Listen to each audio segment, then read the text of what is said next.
Thank you everybody for coming. On behalf of the Children and Young People's Mental Health Coalition and the Maternal Mental Health Alliance, this event on the maternal mental health experiences of young mums.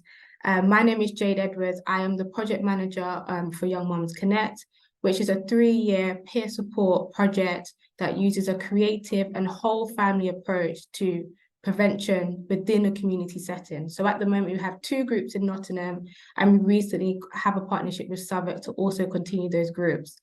Although I love my job, I think I really appreciate having a job that I don't just wake up and go to and feel like, oh my God, why am I coming here today? Because it's really personal to me. And I think setting the tone to kind of speak about my own experiences at the age of 15, I actually gave birth to, I would say, a lovely and, bouncing boy, but now he is energetic and sometimes gives a little bit of attitude in the morning, but he's still a fantastic little boy. And I remember giving birth at the age of 15 and just thinking, how on earth am I going to raise this child? What am I going to do with this child? And thinking back to that time, I didn't have that much support around. I remember my counsel moving me about 8 times. My mother actually suffered with schizophrenia for the majority of my childhood, and my dad wasn't really around. But I think what really changed, and what changed it for me, which I feel like is really important to share today, was my community.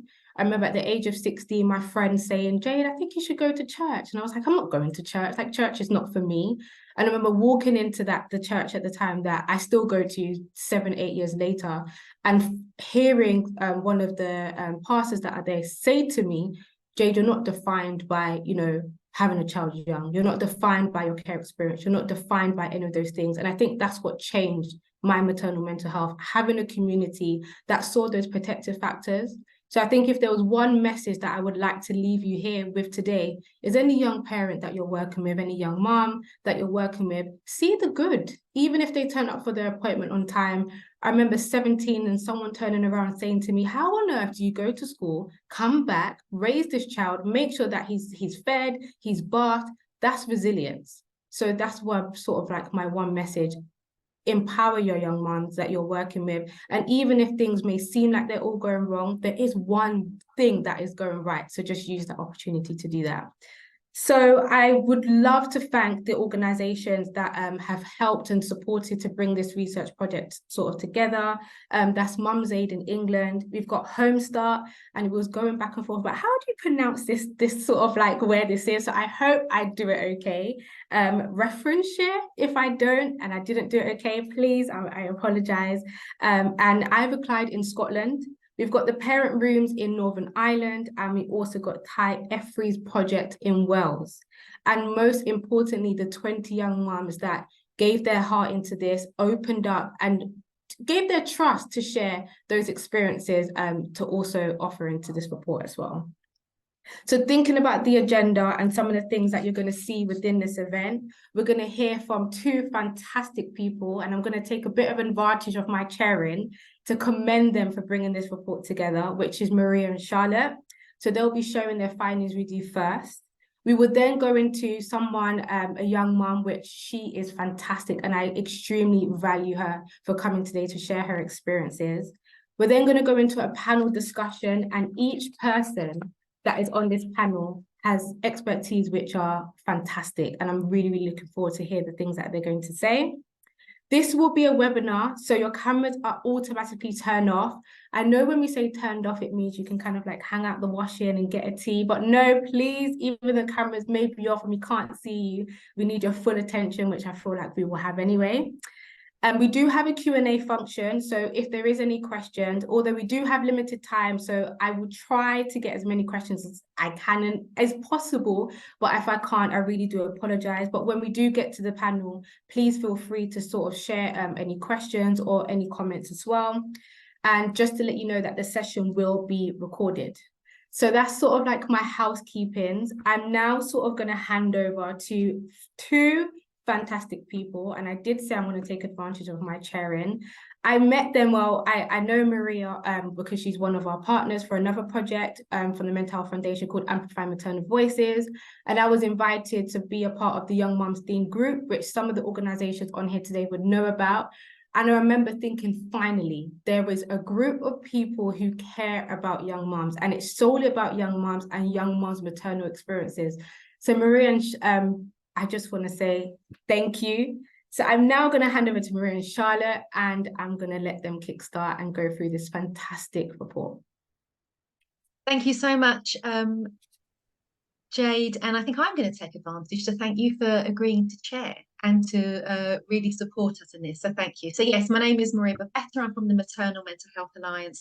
And before Charlotte and I launch into the presentation, I just wanted to acknowledge the insights from the young mums in the report. Alongside their own battles and sometimes personally what they were going through, they had such fire in their belly to make a difference to other young mums. Okay, so Maternal Mental Health Alliance, who are we? Well, we're a charity and network of over 120 organisations, and we're dedicated to ensuring women and families affected by perinatal mental health problems have access to high quality, comprehensive perinatal mental health care. And how do we do that?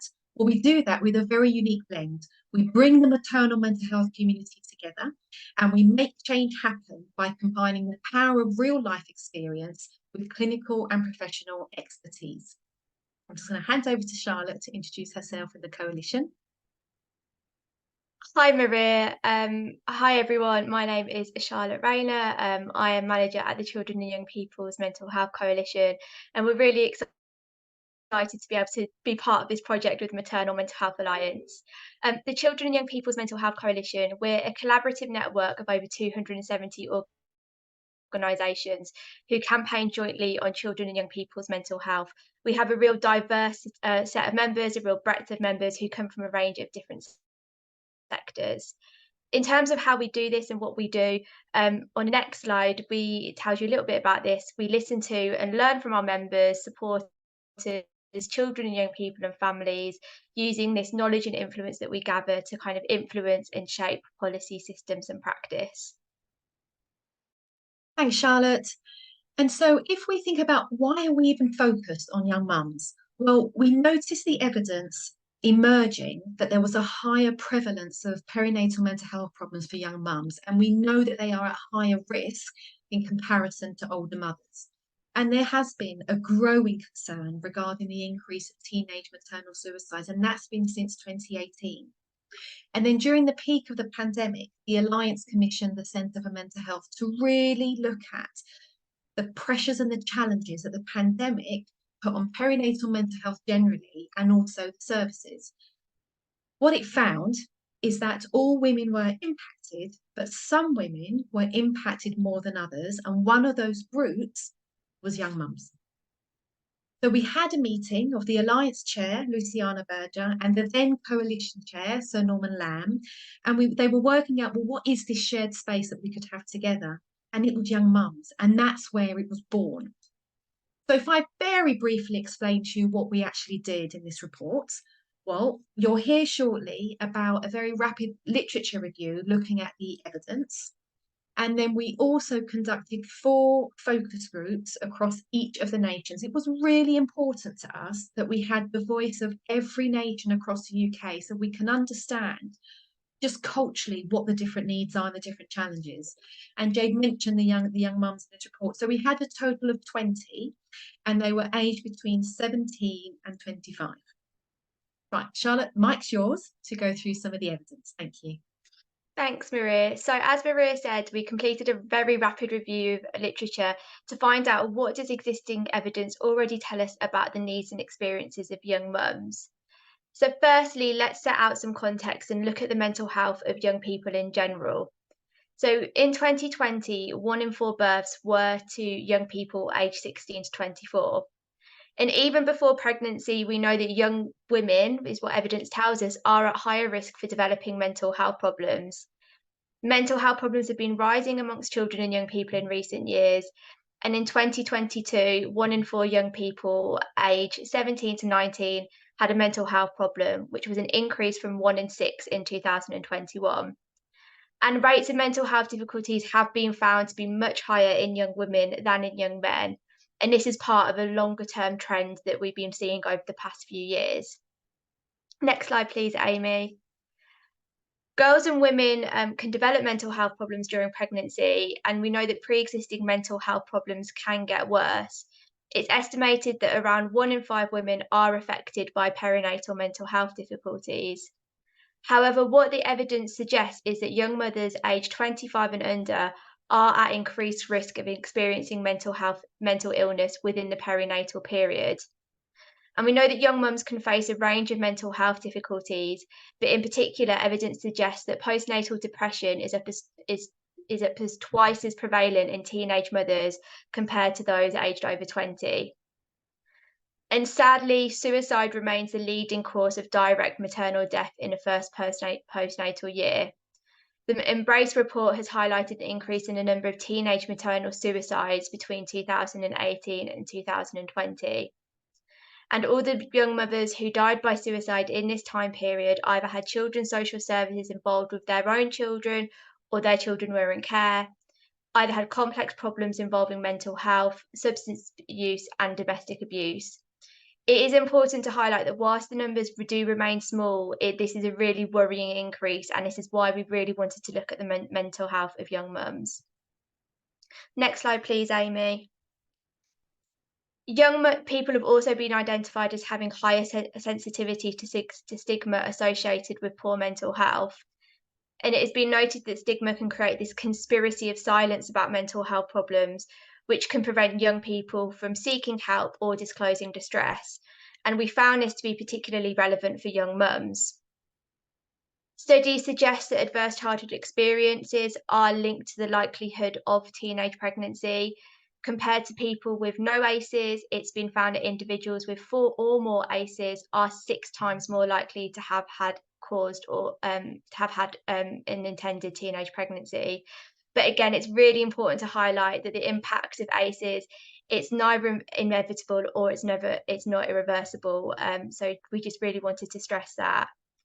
And again, coming back to this point about stigma, for us, it came out as something really big in the research, as something that's still a really important and influential part of the experience of being a young mum. Next slide, please, Amy. We know that being a parent is challenging at any age, but many young mums face additional difficulties in their lives which can contribute to poor mental health. These risk factors include, but are not limited to, experiences of care, isolation and loneliness, housing difficulties, poverty, and employment discrimination. And on the next slide, we just want to highlight some stats that we found through the research. So we know that young parents have been identified as a group who are more likely to feel lonely, and that young mums are at an increased risk of isolation. Educational engagement has shown to be particularly challenging for young mums, that young mums can find it difficult to go back into education after having a children, and they're much less likely to move into higher education, but also a lot less likely to be supported by the education system as well. Young parents are less likely to be employed, and young mothers in particular are significantly more likely to experience pregnancy and maternity discrimination. Young people who grow up in the care system are around 2.5 times more likely to become pregnant compared with other teenagers.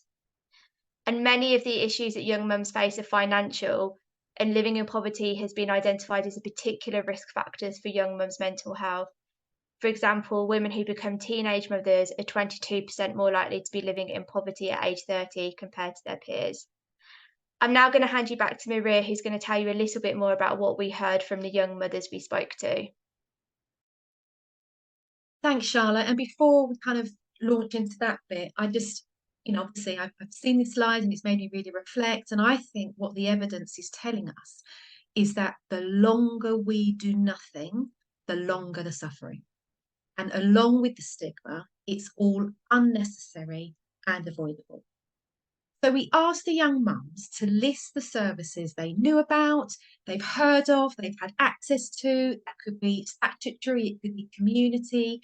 And we wanted just to share with you some of their voices and their responses to that. You go to the next slide. So their experiences of clinical services, what they were telling us is they really felt like they were being judged by some healthcare professionals and services. So it was little sound bites we wanted to share with you. They tell you, not help you. My daughter had feeding issues. Her issues weren't taken seriously because it was assumed I was just a first-time mum and didn't know what I was doing, which I didn't. But I think that just made me feel a bit more down on myself. As a young mum, you do feel judged a lot. Then we've got some other sound bites on the next slide, which is looking at if specific support from a dedicated service for young mums is commissioned and is in the locality, they report positive experiences. This one is particularly looking at support workers. They're just very understandable. They've been in your situation. It's nice to speak to other people who know more about your situation than others. They're always there for you. Everything's good about Home Start.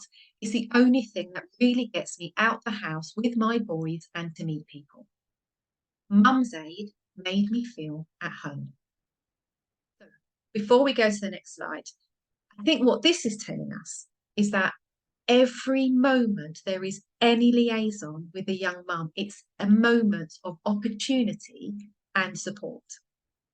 So the next part of the focus group, we asked the young mums, if you could design a dream city of support, what would it look like? So if we go to the next slide and we're able to show you, all of this is in the main report that we can share with you. But it was asking them, what services would you like? Which professionals would you like to receive that service from? And this is what came out of that. And then if we go to the next slide, what we heard overwhelmingly, young mums, they wanted non-judgmental services that listened to them and took concerns about their health and their child's health seriously. Somebody that understands and is there to listen to you. We've got another soundbite. A dream city would have a GP that doesn't threaten to send social services to your door for opening up when you're struggling, because that's the main reason a lot of young mums are struggling with their mental health, because they are afraid of losing their kids. So I am going to hand over now, but I just wanted to add that I know in the audience we've got organisations that are focusing on public transport, the urgent need for housing, for education, for more, and it is a holistic approach to support young mums. But the core is the impact on their maternal mental health. Over to you, Charlotte. Thanks, Raiye. So with all of this in mind, we've identified 4 key action areas that we think need to be taken forward to better support the mental health of girls and young women. We are very aware and very cautious that these are just the starting point for change, and that we think these will really put together the building blocks to create a better system of support for young mums. So the first action point that we identified is listen and respond to the needs of young mums in national and local systems. We know that support for young mums has been notably absent from the policy agenda in recent years, and a lot of focus has been paid to reducing the number of teenage pregnancies, and as a result, less attention has been paid to the support needs of young mums. It is really crucial that we flip this conversation on its head, that we think about how not only preventing young pregnancies, but how can we actually support young women who do become pregnant at a young age, and that we make sure that young women themselves are actually included within those conversations. We are calling for a real clear national direction to be set to ensure that the needs of young parents are considered within policy development and within service design. When we were looking at, what support has been put in place previously for young parents, we came across the 2016 Public Health England framework for supporting teenage mothers and fathers. And we think this could be a really good starting point. If this is updated, that will kind of start to set this national policy directive. At a local level, a lot more needs to be done to ensure that we're commissioning specific support pathways that meet the needs of young mums, and ensure that young mums are included within processes to listen to lived experiences and to co-produce services. There are case studies within the report where I've heard examples of services that provide that real local and specific to support to young mums, and they've had a massive and beneficial impact, and you'll be hearing more about those services within the panel discussion. And finally, that any work that is done with young parents really needs to be trauma informed. Next slide, please. The second action area is resource and invest in universal and preventative services. Young women, babies and families need to access a whole range of services to support their needs. Universal services such as midwives, GPs and health visitors in particular have a vital role to play in identifying women and girls who are having difficulties with their mental health. They provide support where possible, and they should ensure that they get access to the specialist care that they need. However, this is a workforce that has seen significant cuts in recent years. So, for example, between 2015 and 2023, health visiting numbers have decreased by 40%. So it's really crucial that we increase the workforce who work with families to ensure that they can provide this crucial support in helping children to have the best start in life and to supporting parents. Newly developed family hubs also provide an opportunity for support for young mothers to be provided in a friendly and more accessible setting. We know that a commitment has been made to roll out family hubs to 75 local areas, and we would really like to see these extended across all local areas and for there to be specific services and information within family hubs for young parents. Our third action point is ensure access to specialist mental health services. For girls and women with mental health problems, they may need support from specialist services. The NHS long-term plan in 2019 pledged expansion of both specialist perinatal mental health services and also children and young people's mental health services. And whilst we know some progress has been made in expanding these services, unfortunately, it's not news to any of us that many girls and women are still not able to access the support they need, and that some young people experience inequalities in access. The COVID-19 pandemic has also had considerable access, delaying the development of services, particularly perinatal specialist mental health services, and placing additional pressure on the services that already exist. We know within children and young people's mental health services in particular that demand is currently outstripping capacity. It is vital that both existing children and young people's mental health services and specialist perinatal mental health services receive sufficient support and funding to provide the support that is needed. And any plans to access support services should also include the voices of young mums to make sure that these services respond to their needs. And then finally, we need to research and listen to the voices of young mums. While some research has taken place on young mums' mental health, further research is needed to understand their specific needs. Little research has also taken place to understand the maternal mental health experiences of accessing support, particularly from specialist services. We're really keen that this project is a springboard for further work to be done in this area. And we really think that it's important there is a listening project to capture the voices and experiences of young mums from across the 4 nations. As I highlighted earlier, the recent Embrace report tragically highlighted the rise in teenage maternal suicide. And we believe that an in-depth review of these deaths is required in order to understand the circumstances. This will help systems at both a national and a local level to learn lessons and to identify where change can be made in service provision. And finally, stigma was something that we kept hearing both within the evidence that we looked at, but also through young people. They kept telling us that they just felt judged all the time. And we think that there needs to be some kind of national campaign that really challenges the stigma that experiences by young parents. This could be a campaign directed at healthcare professionals. It could be directed at the public, but we think we all need to come together and address this stigma that is really detrimental to children, to young parents' mental health. So I think that's it from Maria and I, and we're going to hand back over to Jayde now, who is going to introduce the fantastic Raiye. So back over to you, Jayde.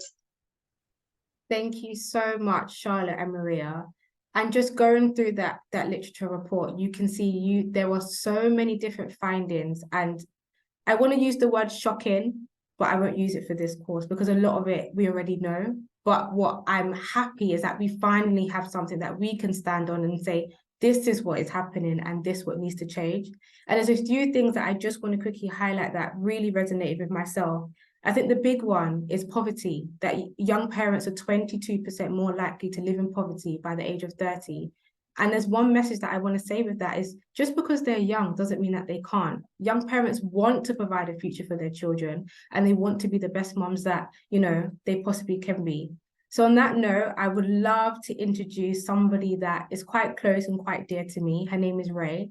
I'm not going to take away her shine, because she's going to shine as she always does. She is a young mom, and she's here today to share her own experiences. I do have a few questions for her, but before we sort of get into our questions, I would just love you, Raiye, to sort of introduce yourself.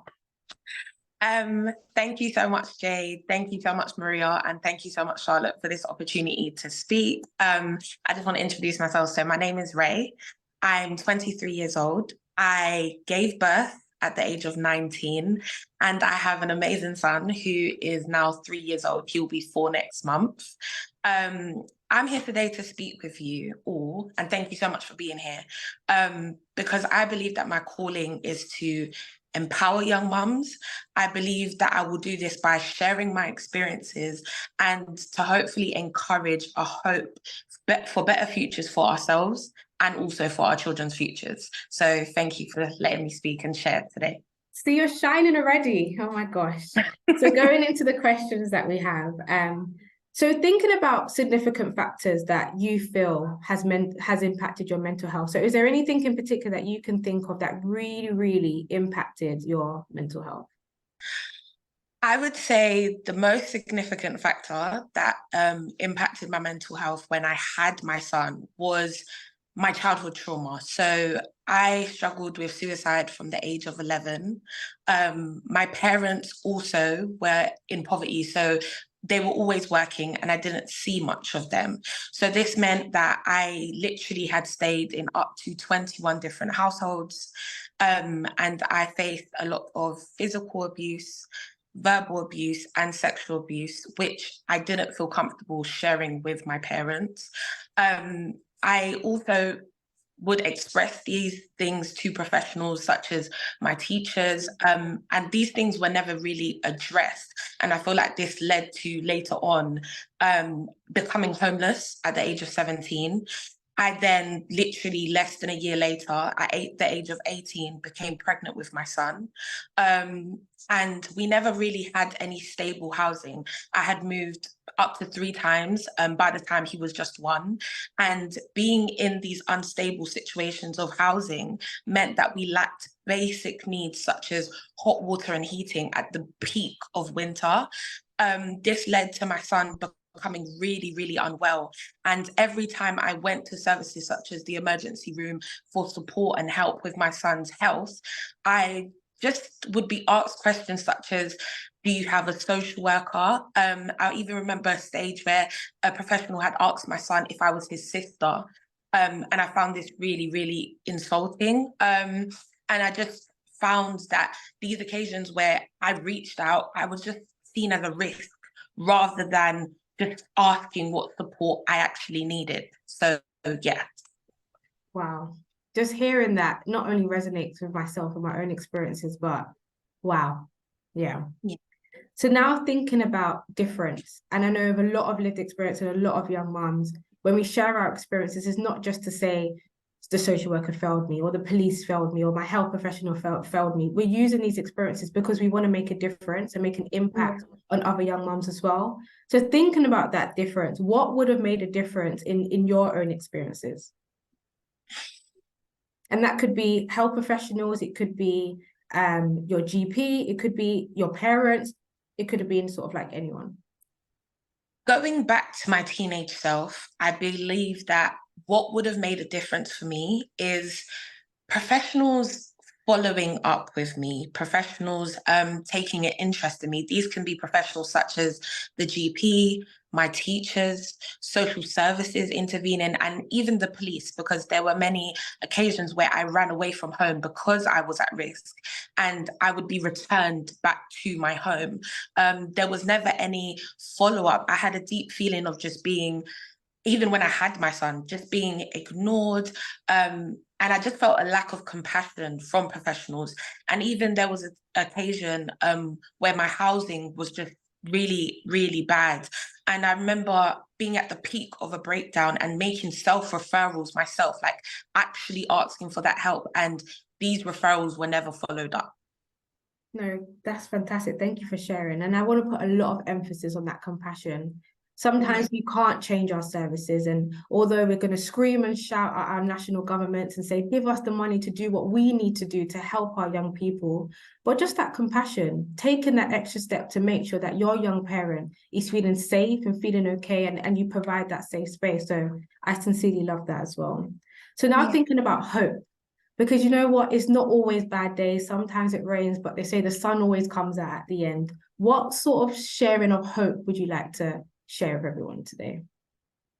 Well, speaking directly to professionals and services, one thing I would really ask of you is to dig deep into your heart and just find compassion for the individuals that you deal with daily. I would like you to wake up in the morning and come into work as the best version of yourselves so you can help individuals like me. And again, like you said, Jayde, it's not to criticize. It is to say, I need you. My son needs you.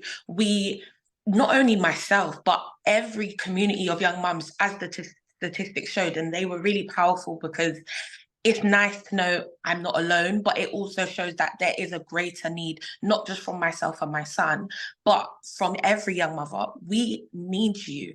And I believe that if every professional wakes up in the morning and has that compassion for every individual that they deal with and see them as a human being, it will promote a greater change. And I just want to thank you for everything that you do on a day-to-day basis, but obviously more work does need to be done. But I have a hope that we can create a greater future for young mums. We can create a greater future for young people, because I think what my story shows is if I never dealt with that childhood trauma and services had nipped it in the bud from before I had my son, it wouldn't have led to a young person having a pregnancy, as the statistics did show. And I just want that future for myself, my son, and I also want that future for your other young mothers and their children that do exactly want change, as Jayde said, because we do aspire for more and we do want greater futures, which I will be working towards every single day for me and my son. Thank you. Oh my gosh, I'm like chills are going through my body. That was fantastic. And I had a meeting with Maria, and I do hope she minds me saying this. And we spoke about this lived experience leadership and being a leader in your own lived experience. And I think how you've expressed your experiences, how you've shared hope, but also shared, you know, hopes of difference, how we can make a difference is, yeah, I love it. And thank you so much for sharing your experiences and just being bold.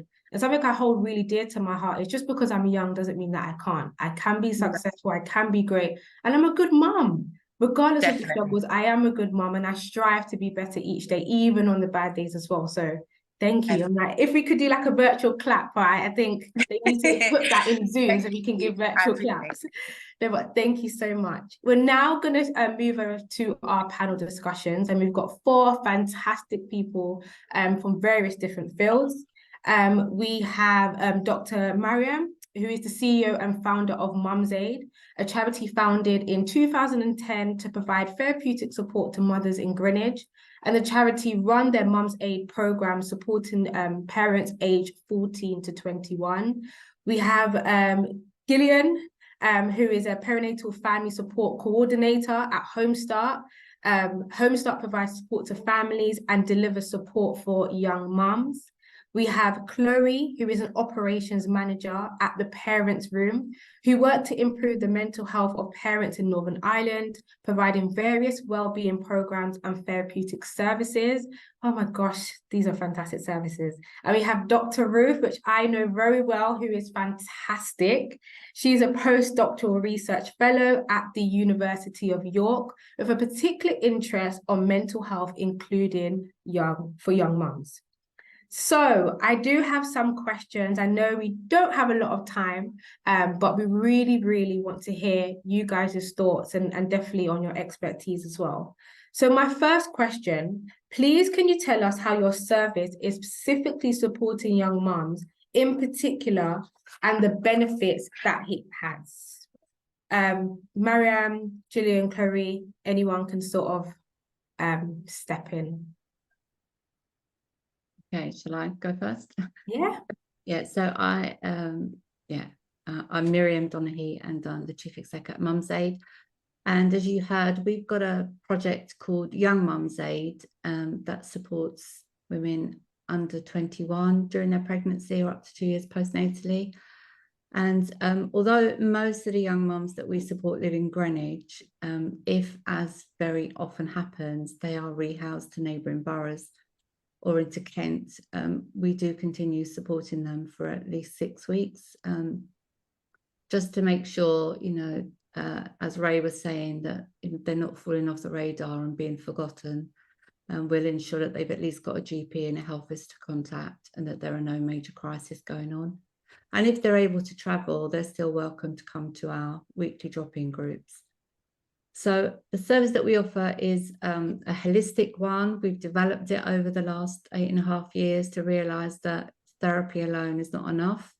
And but we do offer therapy. It's a trauma-informed counselling for up to six months.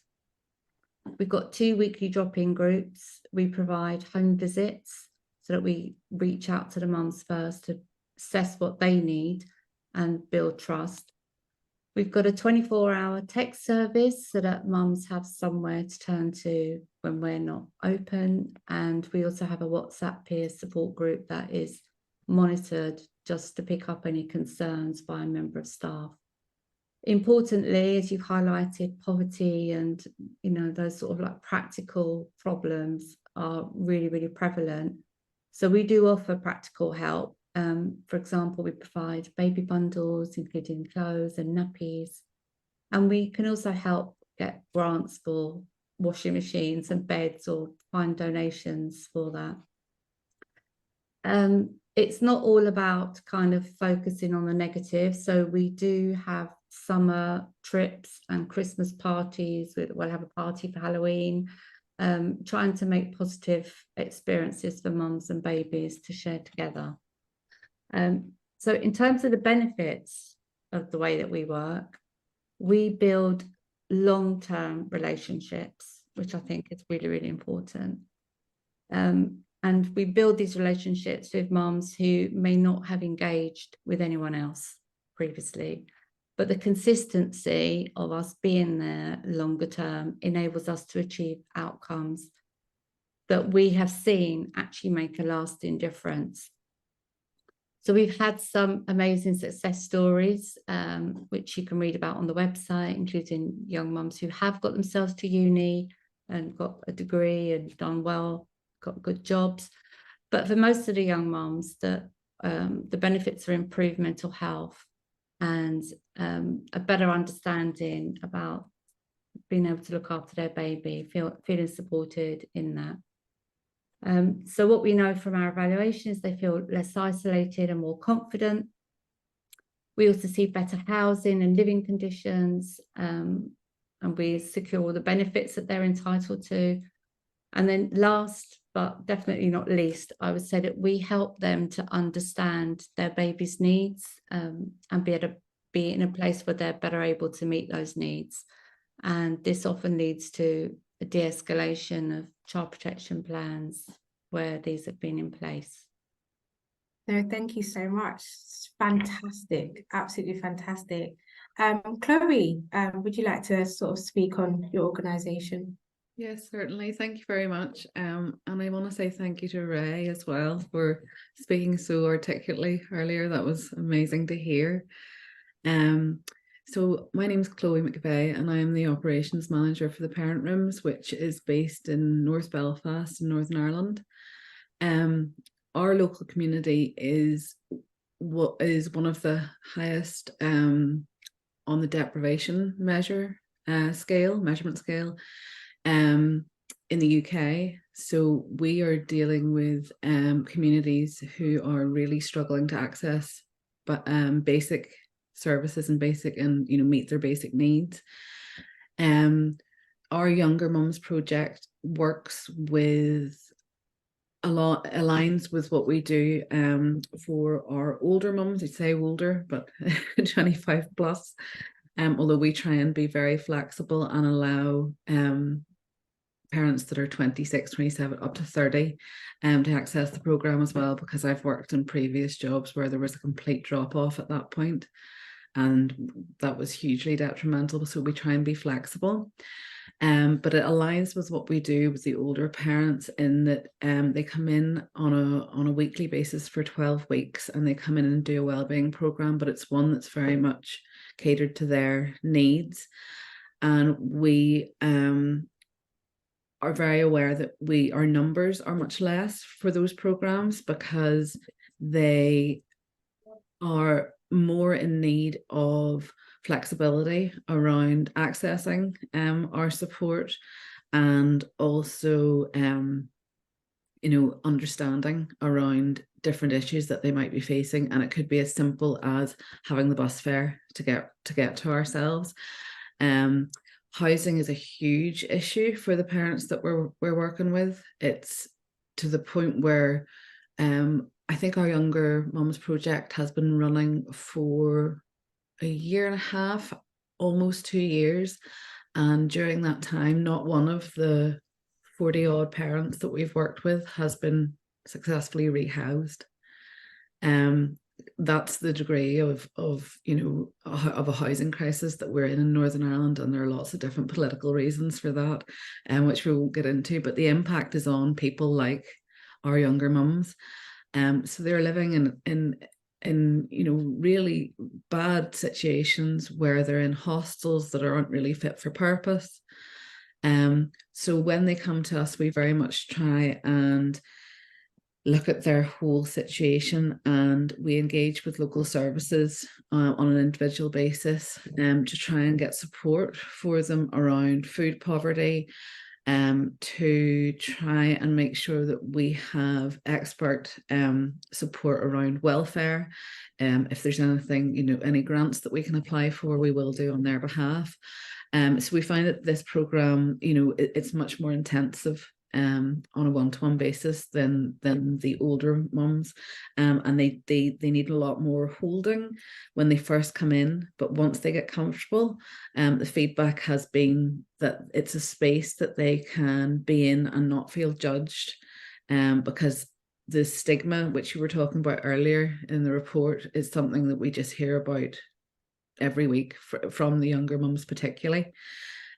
So there's a real sense of not feeling judged, and that goes for their peer group, but then also they're welcome to come to any of our drop-in sessions as well on a weekly basis.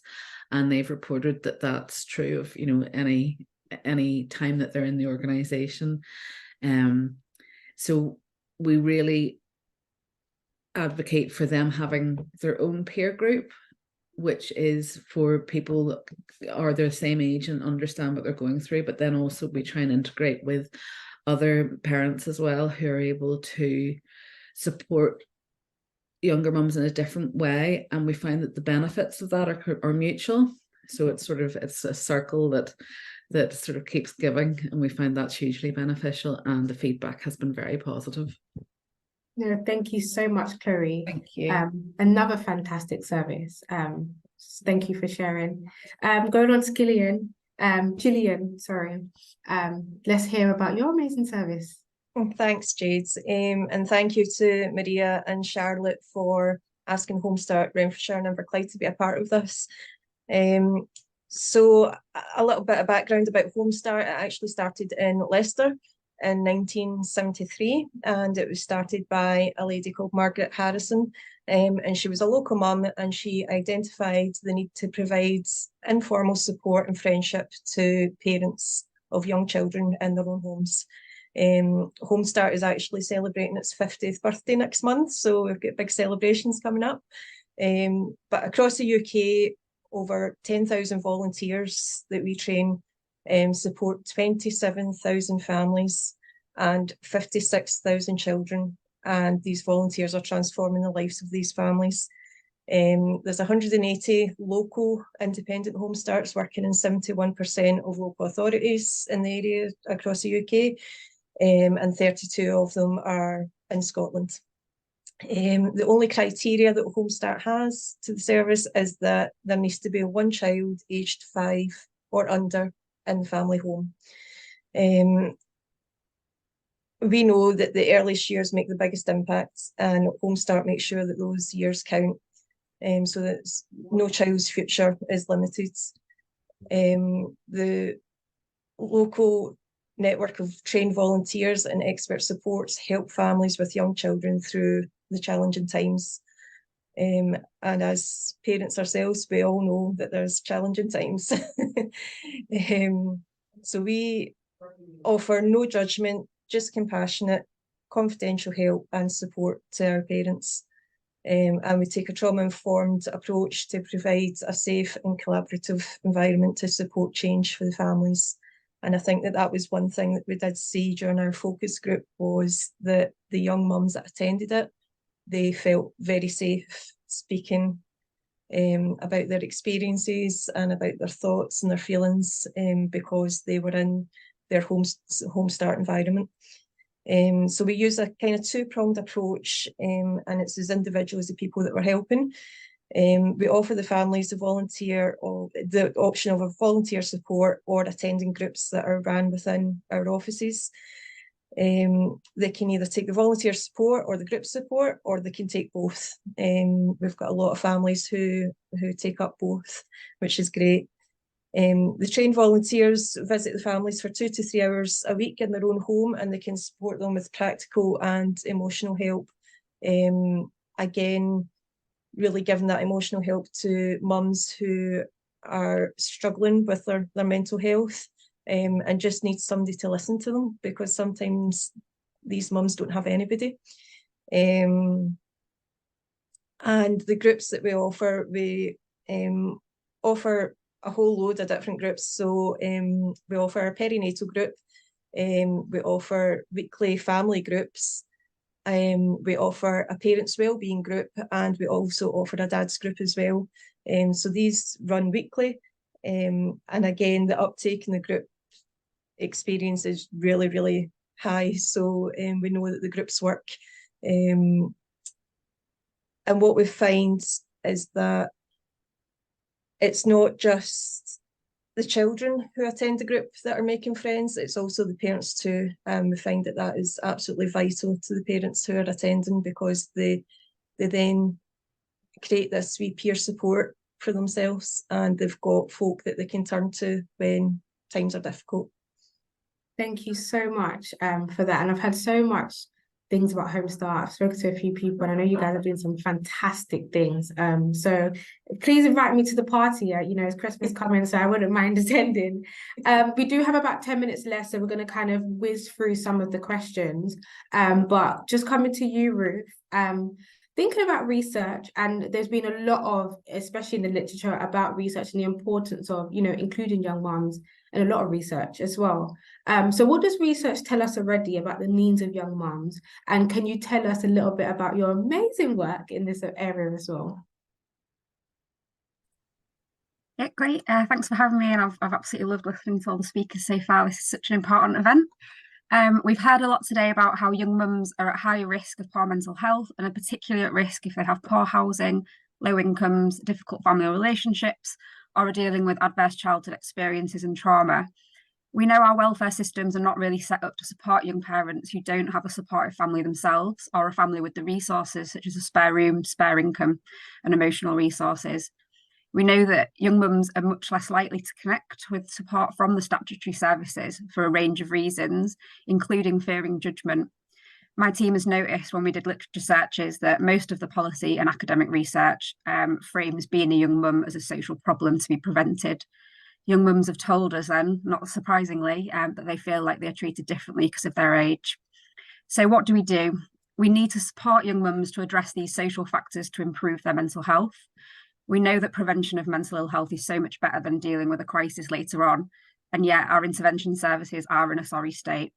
Between 2010 and 2021, government spending on early intervention and prevention in perinatal mental health, such as Sure Start and the health visitor workforce, has fallen by 46%, but spending on crisis services has risen by 47%.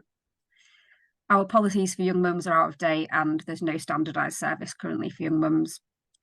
Much of my research is in the voluntary sector, and there are lots of services delivering well-liked, holistic, we've heard from them today, personalised, compassionate support to young mums. And we also know that they are struggling with contract and funding insecurity. We know that despite services delivering There are very few rigorous evaluations of interventions that aim to improve mental well-being outcomes for young mums. There's no best practice guidance on how to commission, set up and deliver these services. And we need to capture this knowledge from those who are out there doing it already so we can better support all of our young mums. I've been working with my research at the moment with the Maternal Mental Health Alliance, the Children and Young People's Mental Health Coalition, Jayde, and a group of young parents and voluntary sector services to develop a research proposal that aims to do just that. We're hopefully going to get funded to do some research which will work with the voluntary sector and produce best practice guidance for service commissioners, services and people supporting young parents on how to prevent mental ill health in young mums. Thank you so much, Ruth. And I hope we get this funding because we need it. This is what we need. But thank you so much. Going on to sort of question 2, we have about 8 minutes left and I really want to get through all our questions. So I'll probably direct this at just one person. But the question that I do have is how can we ensure that the voices of young mums are being listened to in service design and policy development? And I'm like, so hard to choose who that person would be. So whoever feels, suited best to answer that question, please go ahead. But we'll just go with one person before we go off to our last question. Who wants to go for it? I don't want to choose, but if you need me to choose, I can. I don't mind going for that one if you want. Go on, Ruth. I think about this a lot because representing the voices of young mums in research and policy is a huge passion of mine. Whilst I've done some research recently about the government's new Best Start for Life offer, and that includes through like the family hubs and all of the extra preventive services that they want to deliver in this space. It includes improving the local offer for all families, but young mums and the services that support them should be involved in deciding what support is commissioned through these new local offers to complement family hubs. I think there should be more national listening exercises, and young mums should be supported and empowered to advocate and campaign about the issues that affect them. A lot of academic research has not involved young mums' voices, and research should always be set up in partnership with young mums, and young mums should set the agenda for future research. No, I just want to sort of echo that, and something me, Maria, and even at the Mental Health Foundation, we speak a lot about, but it's incentives for young mums who are speaking about their experiences. And it's not just about tell me all the bad things so that I can get my, my pot for my research, but how can we compensate and empower them for, their own experiences and their lived experiences as well. So thank you, Ruth, for that. Going on to our last question, and I'm sort of going to give everybody 1 minute to give an answer. If you had to choose one thing, which I know it's going to be hard, but let's just do one thing for today. So if you could choose one thing or to change or improve about the support provided to young mums, what would it be? So if there was one thing that you could choose to either change or improve, what would it be? And I will start with Ruth. It's hard to choose one thing, but I think my big passion is around improving sort of support for the services that are already out there. Like I've worked in the voluntary sector and doing research in there for a long time. And so much time is spent through voluntary sector organisations trying to find the next contract. And that time is wasted when they're delivering a great service, and they should just be given like more continuous funding. So yeah, that's one thing that I would change. Thank you. And then to Chloe. Yes, again, really hard to pick, but I think I would focus on the language that's used whenever health practitioners are engaging with younger mums. This is an issue that we come across all the time for parents that are experiencing postnatal mental health struggles anyway, sort of irrespective of age, but it's certainly much worse for the younger mums that come in because of that issue of stigma. And it's something that comes up on a weekly basis about feeling judged, about feeling that they are being told that they can't, or being told how to do something rather than something explained to them, or a plan co-produced with them for how they move forward if there is an issue. So I think something along those lines to deal with the impact of language within those contexts and what that actually means long term for parents, but particularly for younger mums. Yeah, no, thank you. Gillian, one thing that you would either change or improve? So I think from speaking to our young mums, I think what came across was that they want a kind of consistent person there, someone that they can go to for advice and support and guidance. And I know that we've got the family nurse partnership and stuff rolled out just now, but again, all these things have a criteria to them, and it's as soon as a child turns 2, then that's it, you're signed off. So what happens then? So I would like to see the criteria of services maybe revised and maybe extended a wee bit, because we find that the young mums, once they finish with a service, they're then left saying, well, where do I go to now? So nobody really knows what to go into after that. No, thank you. And now we're going to sort of go to Mariam. Think about one thing you could change or improve. Oh, you're on mute. Great. Okay. Yeah, great points from everybody. Agree with all that's been said already. I think kind of following on from Gillian's point, what I'd really want to stress is the need for long-term support. Like, there are not quick fixes. You know, a mandated 6-week parenting program is just not going to cut it working with young mums. And if I could just be cheeky and sneak in one more little one, going back to kind of the points that Raiye made, I think really changing attitudes and ensuring that people that work with young mums have a compassionate approach is really important. No, thank you. Thank you, everyone. Mariam, Gillian, Chloe, and Ruth. I think being a young parent, I'm 24 now, had my son at the age of 15. Being 15, I wish I had, confronted one of your services and been involved in one of your services. So I just sort of want to commend you and thank you for the other young parents. And it's so hard, right? Because we want to reach everyone and sometimes we can't. But a part of, humanity and community is that we're doing what we can and we're doing what we love to do. So I genuinely want to thank all of you for being on the panel today. We do have some questions, and there's been a lot of questions about funding and working in the charity sector. I'm sometimes looking at proposals like, you need to give me this money because I need to make change. And I know a lot of organizations that are on the call today are thinking, how do we get funding? How do we ensure that what we enjoy doing and what we think is necessary to do, how do we get the money to do it? So thinking about, and I will go to Maria because I know you've got a lot of expertise in this area. In your opinion, how can we highlight the importance of young mum support services to commissions? How can we ensure that we get this in funded proposals, in bidding proposals to get the money that we need? Thanks, Jayde. And I think, you could run a whole webinar on that question, actually. It's enormous. And I think there's actually a stage before it gets to the local level, is that the funding that's allocated at a national level, and this is what we've included in the report, it actually needs to reach the clinical services at a local level and it doesn't get spent anywhere else. So that specialist mental health services across the country, they know that it's secure funding. They can then recruit successfully and they can develop, probably fully resourced teams actually to deliver the mental health care for mums and babies and children and young people and families.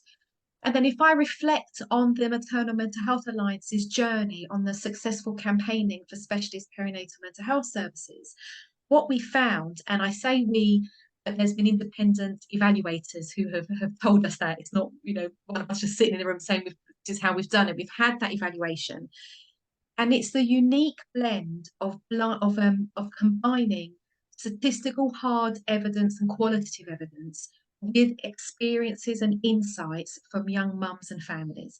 And that marriage, if you like, of that information seems to strike a chord that makes commissioners listen. And that's how we've been successful at that national level. That's for specialist services, and we're now looking at universal services. But I know that there are lots of local organisations in the audience thinking, well, that works for national, how does that work for local? And I think it really is a top-down, bottom-up approach. But I did just want to share that's how the Alliance were able to successfully campaign. Back to you, Jayde. No, thank you so much.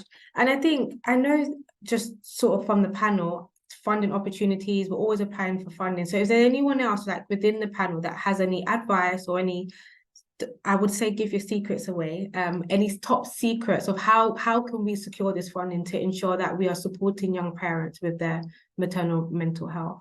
anyone can sort of come in on this one. It's like you don't want to give your secrets away.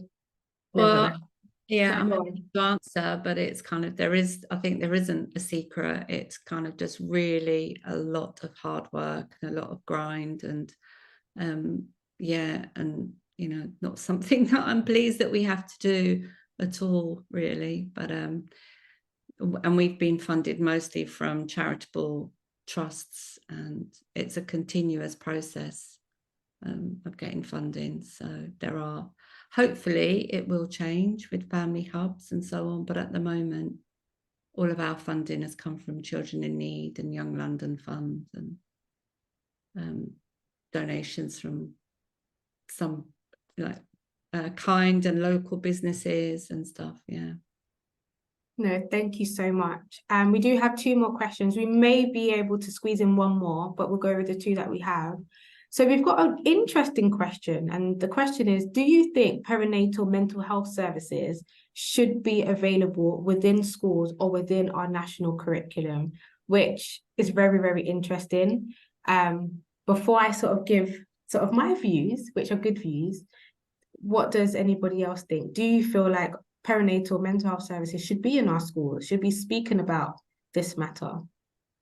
Jayde, would it be okay if I answered this? Of course, of course. Okay, so for myself, I did mention before I struggled with suicidal thoughts from the age of 11. It was actually a teacher that had seen the blood on my white shirt and had actually pulled me to the side to have a conversation around my self-harming. And so that's why I've had a lot of thoughts about going into my secondary school, which I've been asked to by the previous teacher that actually had helped me in the past. And I think going into schools and actually speaking to young people is very important, because when I had shared my journey with this teacher, she was very shocked to hear about all the things that I was going through at home. And she said that when she had that conversation with me, I was very closed off, but she understands, because at the age of 11, you don't have the vocabulary to actually express yourself. And so I believe going into schools and instilling that inspiration in teachers and that compassion to actually looking out for these things, and maybe more training around how to have conversations with young people around mental health. And I also believe, in terms of the previous question that was asked in terms of funding, if you focus your energy on empowering the young mums that have already had these experiences, a lot of us are actually willing to voluntarily help other young mothers. So like for myself, I've been thinking about starting up my own company in terms of home visits to young mums. I've been thinking about setting up events where I go to soft play with my son all the time. So there could be an occasion where, from my own finances, I say a group of 30 mums, all of us go to soft play with our kids and have an amazing time. I feel like if professionals are able to invest that time into young mums, then that will give young mums the same passion to invest that time into other young mums. And I would like to say that there are loads of other young mums that have the same mentality of, I will voluntarily do it. It's not a matter of funding, but if you take that time to invest in me, I can do that for others as well. But No, yeah, thank you so much. Thank you so much. And just to echo that, and when I fell pregnant at the age of 15, I didn't tell my mum, my grandma, I didn't even tell my son's dad at the time. I actually went to my teacher. That was the first person that I told, and she actually took me to my first midwife appointment. So just to echo, we may not be able to get perinatal mental health services within schools, but are we speaking to parents? Are we speaking to families? Are we speaking to teachers? Because if we're looking at young parents that are under the age of 25, we can't assume that all of them are not in education, because at some point they've navigated, whether they've been in secondary school, whether they've been in college, whether they're wanting to go back to university. So having those discussions and involving our educational fantastic teachers and within that sector into these conversations are equally important. I'm going to go into our last question, which I know is probably going to get a lot of us sort of on our toes speaking about this topic, but we've got 4 minutes. Are young mums facing more stigma from services than older mums in regards to their age? And do you think they're being discriminated as a whole group? Or do you think it's just certain groups of young mums? the topic of stigma, which I feel like we could probably talk on it all day. But what do you think? What are your thoughts? Yes is the short answer. But I think it, you know, so much of it goes back to the language that's used whenever health practitioners are speaking to the young mums, and then the actions that are taken on their behalf without their you know, it's about allowing young mums to have autonomy over their journey as well. So I think that that's a huge issue, and it's one that, like you say, we could have a whole you know, 2-hour conversation about. But I couldn't see how that could be anything other than a very hard yes. Yeah. Yeah, I would agree, but I would also say that I've been in both positions. So when I had my first child, I was 23, so classed as a young mum. But I didn't feel as if I got any extra support, or I wasn't made aware of any extra support that I could get. I also had poor mental health at the time as well, and again, no extra support was offered to me. So that was when I had my first child, and I've now got a 4-year-old who I had when I was 39. So on the flip side of that, being an older mum, I also felt that it was a case of, oh, well, you know what you're doing, so on you go and just get on with it kind of thing. So, you know, I can see it from both sides personally. Yeah, no, I think those are valuable points. And I think thinking about my own experience of stigma, I've experienced so much stigma. Having my son at 15, getting onto the bus with a burgundy blazer, green tie, and a big belly, everyone looking at you like, what on earth is going on here? And feeling that shame that, you know, why am I having a baby? And I remember just recently, I managed to move out to Surrey. I was living in London, and going to my son's school, which is predominantly a white school, fantastic school, and going in and the head teacher giving me a free school meals application. And I looked back at her, said, I have a good job, a very, very good job. And in that moment, it sort of reminded me, is it because of my age? Is it because I look young? The assumptions is I'm not working, or I'm not educated, or I don't have the expertise to almost be a great mum. So yes, I do feel like stigma does exist, but like Chloe rightly said, it's that language, and what Ray said is that compassion and not making those assumptions.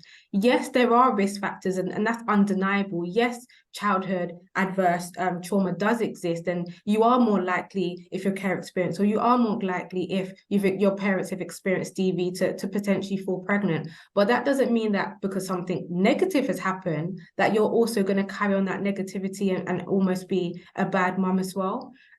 So there has to be a lot around that stigma, and if we can get that national campaign around stigma and these assumptions that are often made about young parents, but sort of bringing it to a close, and I made mention at the start, those protective factors. How can we amplify what is going right? The resilience in our young mums, the fact that they turn up to their appointments with this baby, thinking about their education, thinking about their housing, as Ray said, moving over 8 times and not knowing where she's going to live, but still turning up to a soft place, still empowering other young mums.